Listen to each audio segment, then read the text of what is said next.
রাগকে নিয়ন্ত্রণ করার জন্য, রাগ কমানোর জন্য কয়েকটা আমলের কথা বলবো। 1 নম্বরের আমল হলো কি? আউযুবিল্লাহি মিনাশ শাইতানির রাজিম পড়া।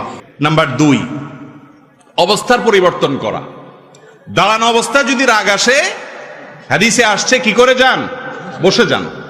বসা অবস্থা রাগ আসছে, শুয়ে যান। নাম্বার 2, অবস্থার পরিবর্তন করা। দাঁড়ানো অবস্থায় যদি রাগ আসে, হাদিসে আসছে কি করে যান? বসে যান। বসা অবস্থা রাগ আসছে, শুয়ে যান। নাম্বার 2, অবস্থার পরিবর্তন করা। দাঁড়ানো অবস্থায় যদি রাগ আসে, হাদিসে আসছে কি করে যান? বসে যান। বসা অবস্থা রাগ আসছে, শুয়ে যান। 3 নম্বর আমল হলো যথাসম্ভব রাগ যেন কন্ট্রোলের বাইরে না যায়, সেজন্য ঝগড়া অ্যাভয়েড করা। 4 নম্বর আমল হলো ওযু করা। 5 নম্বর আমল হলো রাগ নিয়ন্ত্রণ করলে ওই যে জান্নাতের গ্যারান্টি আছে,